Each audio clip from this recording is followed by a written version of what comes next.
The Bible says in one verse. Current Secretary of War Pete Hegseth, former Fox News employee, nice man, very nice man. 2018, in Jerusalem, and as someone who knew him well, I can tell you I had no idea that he had such evolved and specific and apparently very informed opinions on rebuilding the Third Temple, of all questions. This is not something they teach you in Sunday school in the Presbyterian Church. This is not something that people talk about at dinner in the United States. This is not something our Congress ever mentions, that the president ever talks about. This is considered so esoteric and weird and crypto-historical and religious and kind of culty and what's Chabad, and that no one ever mentions it.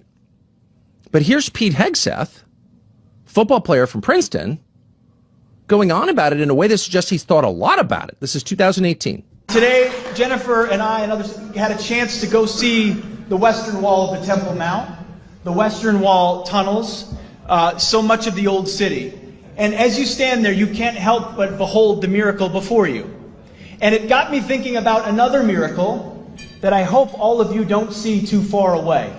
Because 1917 was a miracle, 1948 was a miracle, 1967 was a miracle, 2017, the declaration of Jerusalem as the capital was a miracle, and there's no reason why the miracle of the reestablishment of the temple on the Temple Mount is not possible.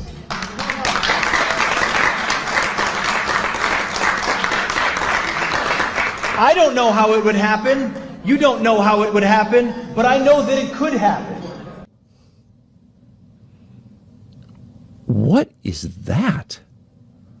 That's the Secretary of War right now overseeing the war with Iran that people fighting it are starting to say actually is about rebuilding this third temple. It's the same man. Okay, this is the point where you begin to think maybe we should have talked about this and its implications. And what are its implications? Religious war? Just a little earlier, I got out of the administration's briefing to the Senate about the situation in Iran. And what you hear behind closed doors is essentially what we're hearing in the public domain, which is complete incoherence. No explanation for why Donald Trump broke his promise to the country when he said he wasn't going to drag us into additional wars, and constantly shifting narratives about what this is all about. Right? Even today in the Oval Office, the president was spinning all sorts of rationales. On the one hand, they say it's to go after Iran's nuclear program. We know Iran has no nuclear weapons capability. After all, the president told the country that it had been decimated last year. So then they say, well, we're going to go after Iran's ballistic missiles. Well, Iran has no ballistic missiles that can get anywhere close to the United States. Zero. And of course, then Donald Trump said he was going to liberate the people of Iran. But if you look at public reporting about the CIA's assessment, it says that they concluded that if you get rid of the Iranian leadership, you're very likely to get a much more, even more radical group in their place. But we do know from Secretary Rubio that Netanyahu decided to strike Iran. And so here we are, doing what Prime Minister Netanyahu said he wanted to do for 40 years, which was to attack Iran. It's just Netanyahu had not found a president stupid enough to drag the United States into that war before. And now Donald Trump has done it, and they don't have a clue as to what the end game is.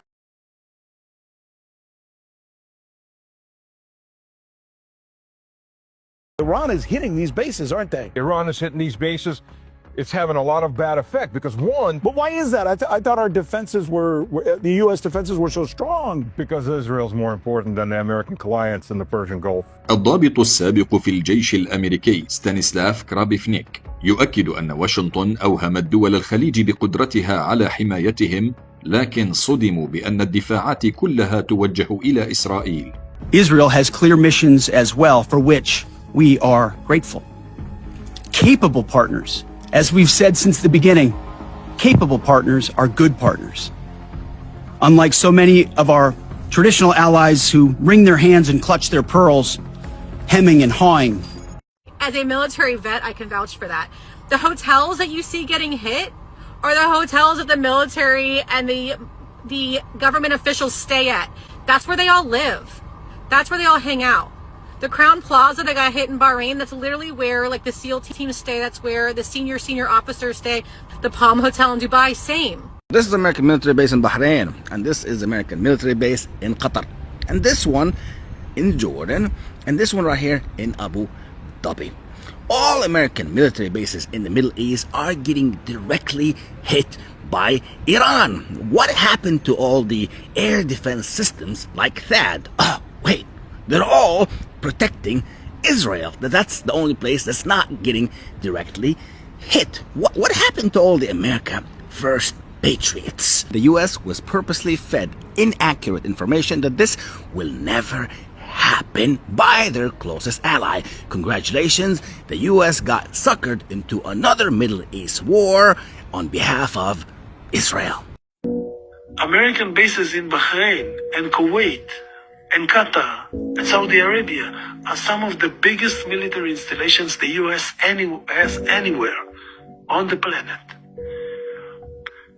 These are assets that it took trillions to build, not billions, trillions. Because I have to remind you, the U.S. defense budget is almost $1 trillion a year. None of this was built in 1 year. This was built over many decades. This is a big part, a big chunk of American military expenditure for 30 years or more, going up in smoke. This is what we're seeing now. We are seeing radars costing hundreds of millions of dollars a piece, or $1 billion plus a piece, being destroyed in an instant. We are seeing entire military bases being abandoned, burned, decimated, destroyed. And I'm telling you from my knowledge of American military history, and I'm not an expert, but I'm not a complete ignoramus as well. The US has never suffered such devastation in its entire history, except maybe Pearl Harbor. And this is one time, one day. No enemy in normal war has done to the US military what the Iranians are doing to the US military right now. Right now. This is beyond, we cannot believe it still. This defies belief. This defies belief. This is so bad, the situation, the military situation, this is the first war I'm describing. The military situation is so bad that censorship blocks practically every piece of new information about this war. And if you've noticed, we are being exposed to less and less every day.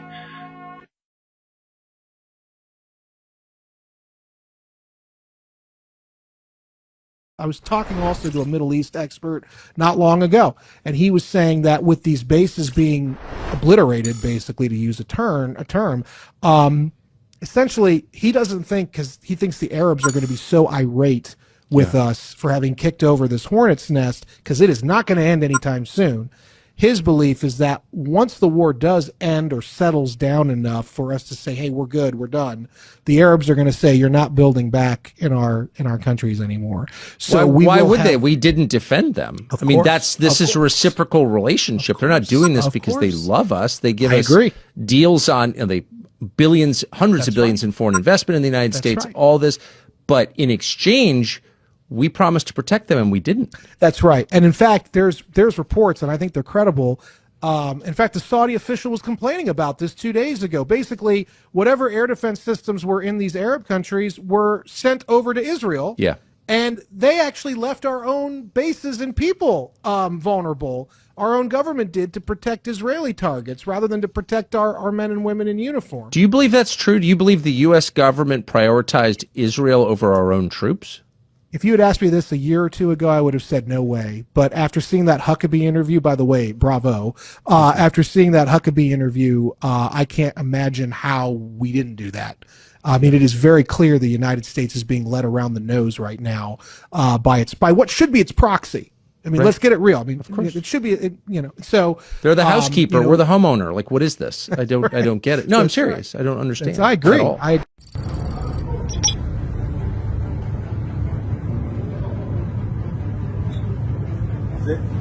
זה כיפות ברזל לעבר שברים.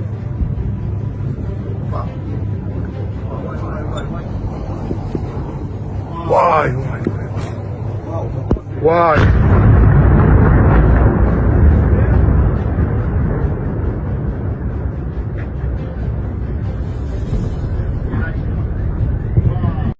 بينما جميع وكالات الأنباء العالمية تتجنب عرض المشهد كاملا بحجة الخضوع للرقابة العسكرية، لدرجة أنها تتعمد تحريك كاميراتها إلى شوارع جانبية كلما لاحت في السماء الصواريخ الإيرانية. إليك المشهد كما هو في دولة الاحتلال وفق ما تنقله هواتف المستوطنين. هذه هي حقيقة ما يحدث في إسرائيل، وهي حقيقة لا يراها العالم بسبب غطرسة حكومة نتنياهو والرقابة العسكرية الصارمة التي تمنع نشر صور الدمار والأضرار الجسيمة. هنا تل أبيب، وهذا الذي تلتهمه النيران مبنى تابع لجهاز المخابرات، وهذه أيضا مدينة تل أبيب بحسب المصدر نفسه. هذا ما يحدث في تل أبيب رغم التعتيم الإعلامي المكثف والمراقبة التي يمارسها الجيش الإسرائيلي. الوضع في إسرائيل مروع والخسائر فادحة في صفوف الإسرائيليين، دمار وخراب في كل ركن والخسائر فادحة، كما يعلق من وثقوا هذه المشاهد. الصواريخ الإيرانية تدمر جميع مصافي النفط والغاز والوقود في ميناء حيفا. الوضع ليس كما يصوره بنيامين نتنياهو الذي يتحدث عن تغيير الشرق الأوسط موهما العالم بنصر مزعوم، فإيران ترسم صورا داخل الأراضي المحتلة غير مسبوقة في تاريخ الشرق الأوسط، حيث صارت إسرائيل وفق أحد المستوطنين أشبه بغزة.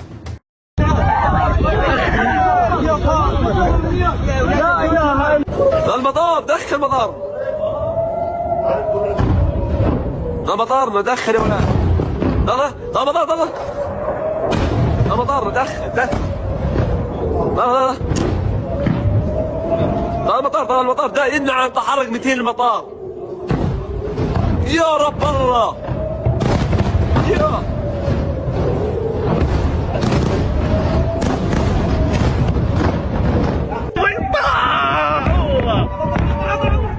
يا الله يو يا قرب الله.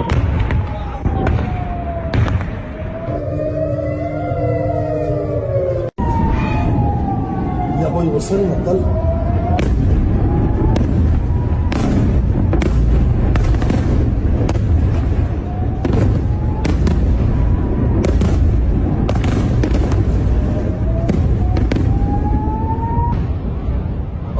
Okay, guys, we got to get off the roof. These are coming down right next to us here. They're coming down. One just about. We got to go inside.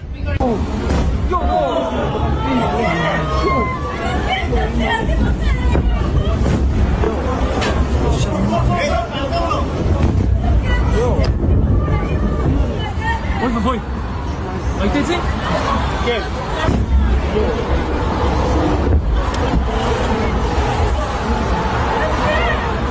אוי אוי. אימא'לה.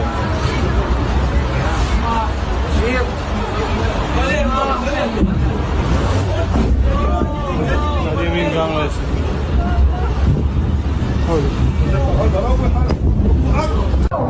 נפילות אחי, נפילות של החיים בנבטים. נפילות בנבטים אחי. נפילות קשות בנבטים, שומע? וואו, וואו, וואו, וואו! וואו! הכל נופל לנבטים, אני אומר לך, מתקפה אחת החזקות. אימא'לה, זהו, למקלט. תנבטעו.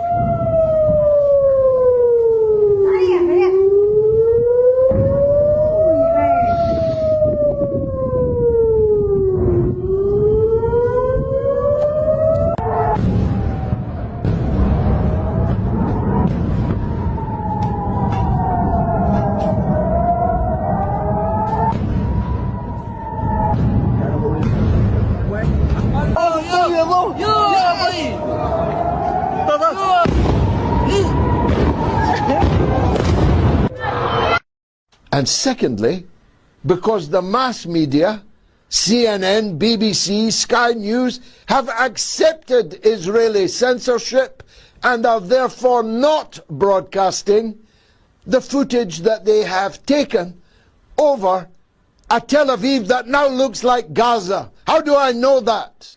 Because I've got friends in Tel Aviv. Sheinkin Street, Tel Aviv.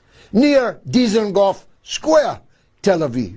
And they've been walking around, and it's they who tell me from their own mouth that Tel Aviv now looks like Gaza. How could it not? Because the air defenses over Tel Aviv are no longer operational. The Iranians are hitting at will with the most powerful ballistic missiles. 50 ballistic missiles hit Tel Aviv last evening alone. They're also lying to you about the number of American casualties, as one of my guests, I'm sure, will testify in just a few minutes. How can all these CIA bases, all these American embassies, all these foreign bases of the United States, how can they all have been hit and destroyed with only 4 dead Americans?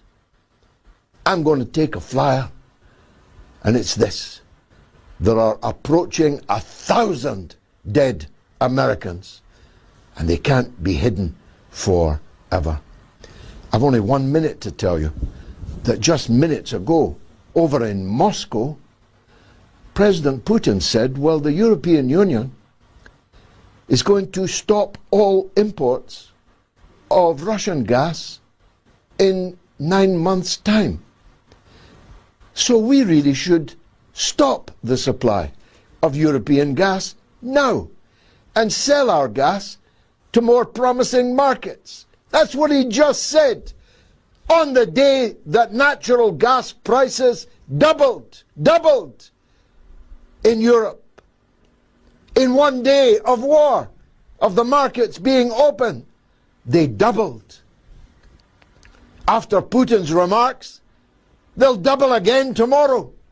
The stock markets are plunging, except the Israeli stock market. The only stock market in the whole world that went up on Monday and Tuesday was the Israeli stock market, but the rest in every country are circuit breaking, collapsing. And the Iranians have said not one drop of oil will leave the Persian Gulf. That all sounds like the apocalypse to me.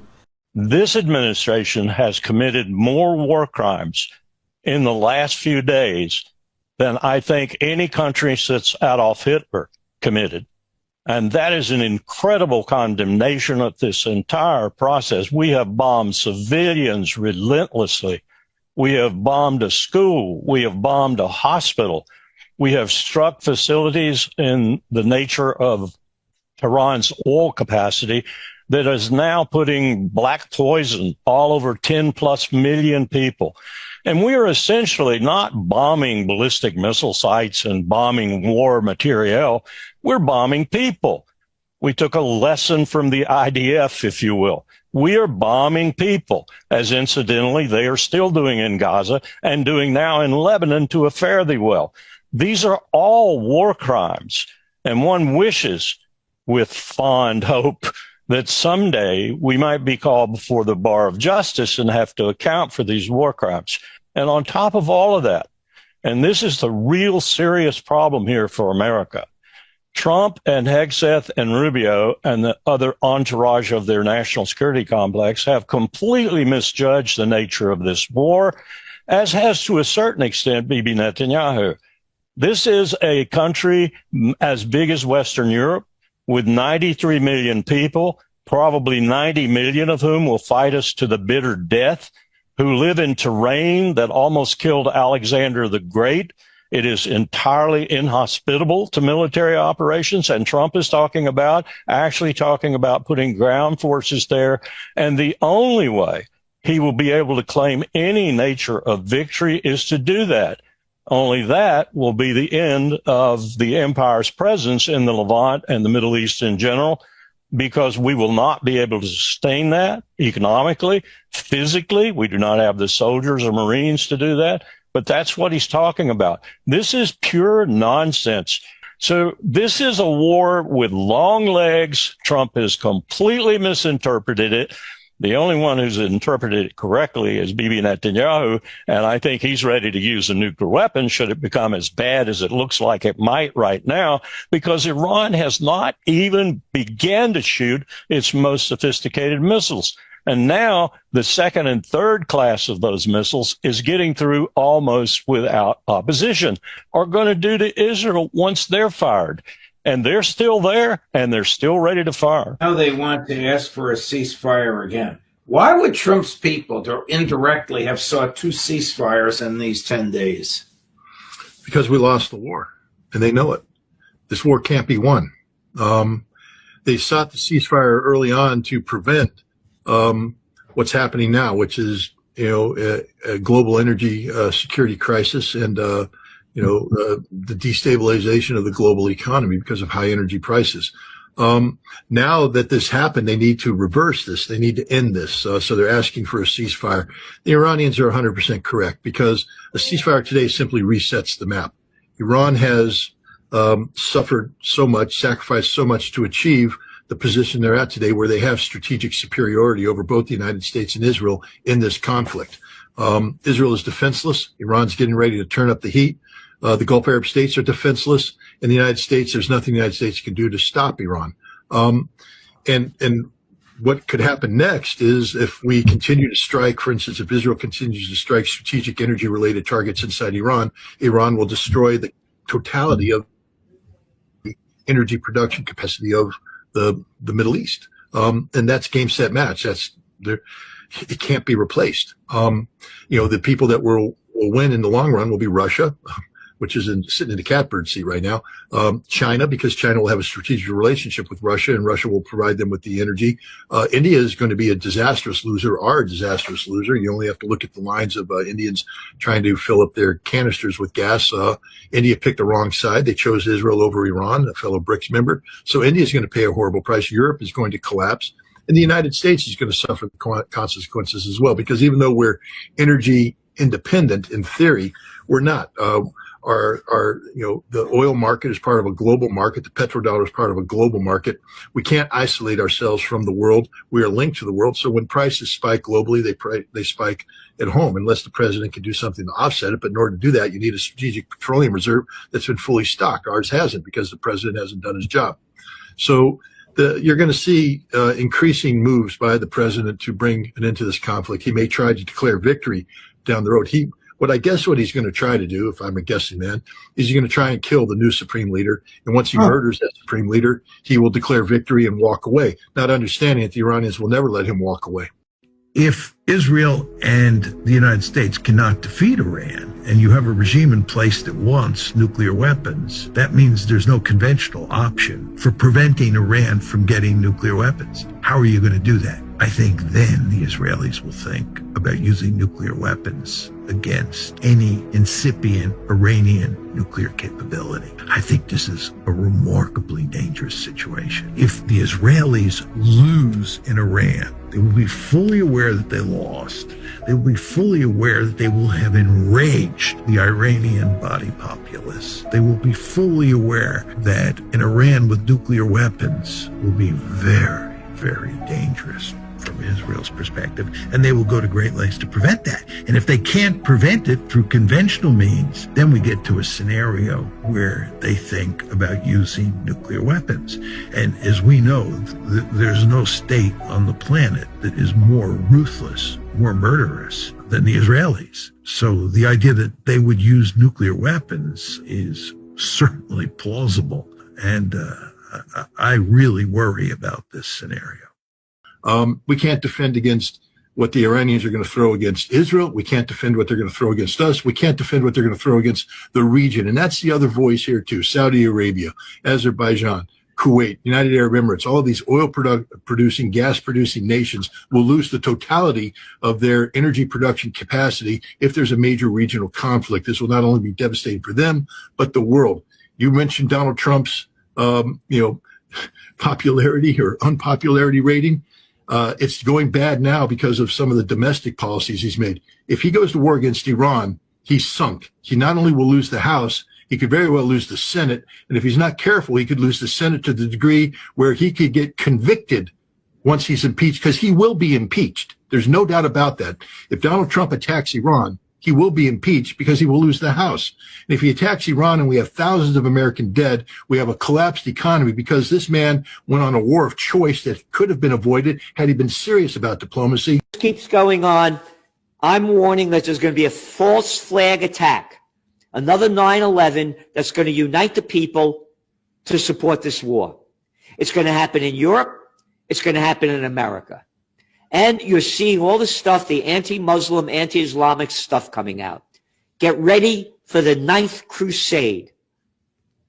That's what they're going to turn it into, and the people will buy it. Watch out for the false flag. That's my greatest concern. They did it before. They'll do it again. Little Georgie Bush was way down in the polls. The NASDAQ was down 80%, lost its value after the dot-com bust. 9/11 happened. 90% of the people swallowed the crap, spewing out of that little boy's mouth. We're going to get that guy Osama bin Laden dead or alive. Longest war in American history, the Afghan War. Yeah, you're right about all this, Gerald. I hope you're wrong about the false flags, but your predictions thus far, and I'm sorry to say, have been flawless.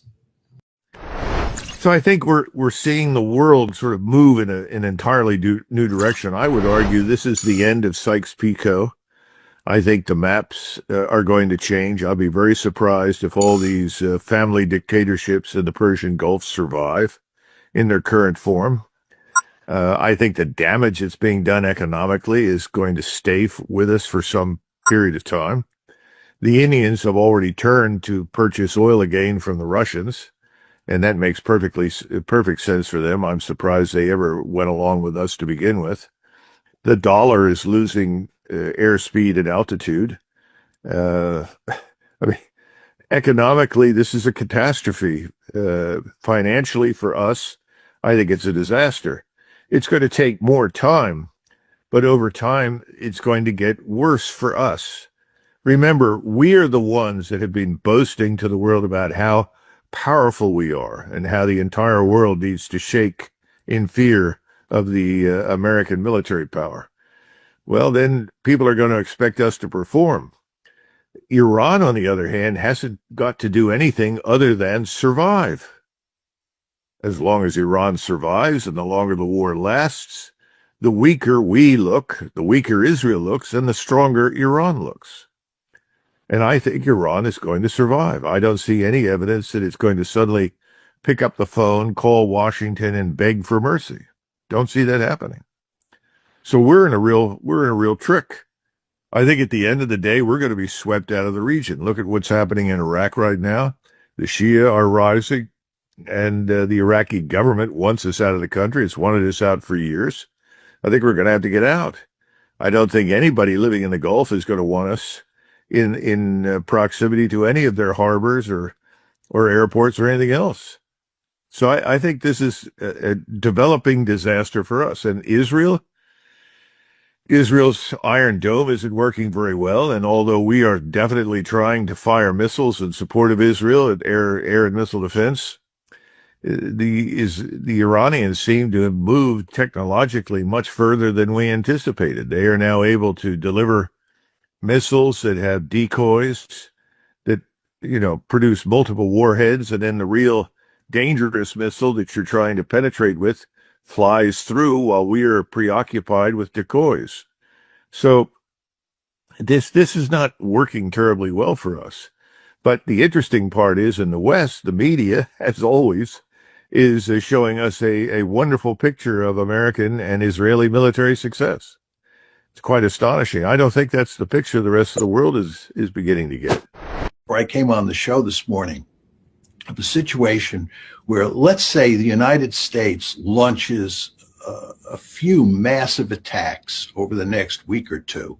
And let's say that the United States eliminates all of the missiles and all of the drones that the Iranians have. This is not going to happen, but let's just assume that that happens. And then we declare victory. Where does that leave us? The regime is still intact, and they'll just rebuild the missiles. They'll rebuild the nuclear enrichment capability. They'll rebuild their drone capability. So how do we win the war? Iran is not going away. And I don't think this regime is going away. But even if this regime goes away, the regime that's going to replace it is not going to be a friendly regime. And furthermore, that regime, I would bet, will be tempted to develop nuclear weapons in ways that the regime that was dominated by Ayatollah Khamenei was not interested in developing nuclear weapons. We just assassinated the Iranian leader who was really the main block on Iran going nuclear. And now that he's gone, and given what's happening in this war, I think the incentives and the potential for Iran to develop nuclear weapons are much greater. So I think this is going to be an even bigger problem moving forward than it is now. The British media think you're an idiot. They are trying to convince you that a foreign war on behalf of Israel is in your interests. It's time to expose the propagandists and the warmongers. They're trying to tell you that this war is a defensive war. A blind man walking down the street can see that this is pure nonsense. It's a war of aggression, the ultimate crime. These lies just don't stop. We saw it in Iraq with Tony Blair's lies about weapons of mass destruction. We saw it in the destruction of Gaza, and now we're seeing it in Iran, setting the entire Middle East, and quite likely the world, on fire. So on day one, shortly after the assassination of Ayatollah Khamenei, a girls' school was attacked. It seems there are about 175 killed, 100 more injured. The following day, I picked up the Sunday papers. One of them was the Sunday Telegraph. I've been through it several times. There's no mention of that at all. Imagine if 165 Israelis had been killed in a bomb from Iran. It would have been the story on the front. It would have been covered everywhere. So I know the editor of the Sunday Telegraph, Alistair Heath. I sent him an email saying, why didn't you cover this tragedy in the girls' school? I've not received a reply. And then I read his leader in the Telegraph. The Iranian regime is built on an Islamist doctrine which cannot meaningfully be negotiated with. It's simply untrue. The Iranians do negotiate, and they can absolutely be trusted as they stick to their promises. That was proven when Obama negotiated the JCPOA nuclear deal with Iran. In 2015, they stuck to it until Trump walked away from it. And we know from the Omani foreign minister, Iranians were negotiating really hard to avoid a war. They'd actually offered a better deal than they'd signed off on in 2015. That was on the table, and that, of course, is when America and Israel struck. If we had a proper, functioning, free media in Britain, we could never be dragged into wars like this one. But we don't have a free media. We have an oligarch-owned media with the owners not in Britain, but dodging tax abroad. And the media has become a vital propaganda resource for the rich and the powerful and the violent. The first casualty of war is truth. That observation has never been more relevant than today. That's why we need Double Down News and organizations like Middle East Eye, for which I write. That's why I urge you to support Double Down News on Patreon, if you can, so that we can hold the powerful to account. Go Salon.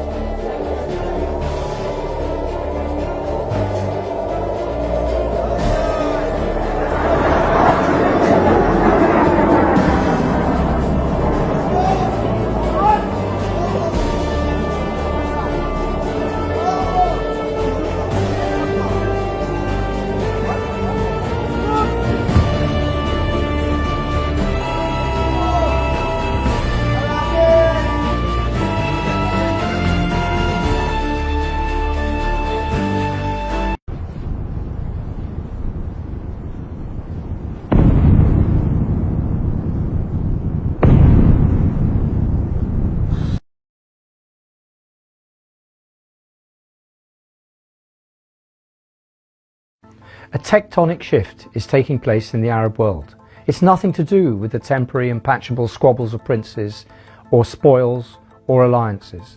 Neither has it any relevance to the two traditional bugbears of the Sunni Arab ruler, Iran and the Muslim Brotherhood. It's not been triggered by a trader setting himself on fire after having his food carts confiscated by officials in Sidi Bouzid, Tunisia. No mass demonstrations have taken place in Cairo calling for the downfall of the dictator. And yet this shift could have as wide a repercussion as the Arab Spring once had 15 years ago. What's commonly referred to in the Middle East as the real nations of the Arab world, and by that we mean nations with a significant population, have woken up to what's been happening around them. Saudi Arabia, Algeria principally, but also Egypt potentially, have realized that the plan to dominate and control the key choke points of the region by Israel explicitly and the United Arab Emirates implicitly is a threat to their national interest. The Israeli-Emirati plan is simple: fragment Arab states, control the key trade routes like the Bab el-Mandeb Straits between Yemen and the Horn of Africa, plant military bases all around the region, and you will get hold of a lucrative military and financial control for the rest of the century. Israel expressed this plan explicitly in speeches and numerous visits. It's the formula they're using in Syria with their creation of a protectorate of the Druze in southern Syria and attempts to do the same with the Kurds in the north. It's open and declared. They want to turn Syria into Libya, a collection of warring regions with no meaningful central control. They're trying the same policy by recognizing Somaliland, which offers the prospect of Israel getting a military foothold in the Horn of Africa for the first time in history. For Abu Dhabi, fragmentation is implicit. They deny financing and arming the RSF in Sudan and feeding a devastating civil war. They deny any connections with the RSF commander, Hemeti, who is under US Treasury sanctions. But fragmentation in Yemen has been their policy for over a decade. Initially, it was to stop al-Islah, the Muslim Brotherhood, from taking power after the collapse of the Yemeni dictator. Then came the fall of the capital Sana'a to Ansar Allah, the Houthis. Each campaign provided a cover for their real target, which was to finance, arm and install a separatist state in southern Yemen under the banner of the Southern Transitional Council in Aden. This project is nothing new, but it was turbocharged by Mohammed bin Zayed, the President of UAE, who is the brains behind everything this emirate does. Bin Zayed almost got away with it. Abu Dhabi's policy of making the STC so military strong that it could declare itself an independent state that recognized Israel was on the point of becoming a reality. All the STC needed was to take over two sparsely populated but geographically large provinces in the east of the country, Al-Mahara and Hadramaut provinces, which account for nearly half of the territory of Yemen. But this is where bin Zayed made his fatal mistake. He went too far. He overreached himself. Hadramaut shares a border with Saudi, and the appearance of the STC in the capital Mukalla sent the ruler of the Saudi kingdom mad. It sparked the wake-up call that Saudi Arabia needed. The blinkers had fallen from Saudi eyes. They felt they were being surrounded And if they did not act now, the kingdom itself could be the next target of the fragmentation policy being enacted all around them. A country which for so long had conducted foreign policy slowly and behind bead curtains reached for the gun. The Saudis backed a counter-offensive by Yemeni forces loyal to the internationally recognized government to recapture Hadramaut and Al-Muharra. Mukalla was bombed and the STC forced to withdraw. When 3 days later Israel became the first country to officially recognize Somaliland as a sovereign state, Saudi fears that they were being surrounded were confirmed. The fall of a decade of patient work by Abu Dhabi came within a matter of days. When Saudi bombed a shipment of weapons and vehicles in the port of Mukalla, it directly called out the UAE's role in arming the southern separatists. Hours later, Abu Dhabi announced it was withdrawing its forces from Yemen. It even abandoned the island of Socotra. In a matter of hours, all the work, planning and finance of the last decade had come crashing down. This is the way the Middle East changes. Not by photo ops, choreographed in the Oval Office, not by the statements of the US President Donald Trump that he'd changed 3,000 years of history, which was dismissed as ludicrous almost before he'd got the words out of his mouth. Not by grand sounding, but in reality deeply cynical pacts like the Abraham Accords, but by sudden and silent collapses. Idris al-Zubaydi, the leader of the STC, was accused of treason by the Presidential Leadership Council, of whom he and his followers were part. For 24 hours he went missing. Saudi Arabia has since accused the UAE of orchestrating a covert operation to extract al-Zubaydi from Yemen.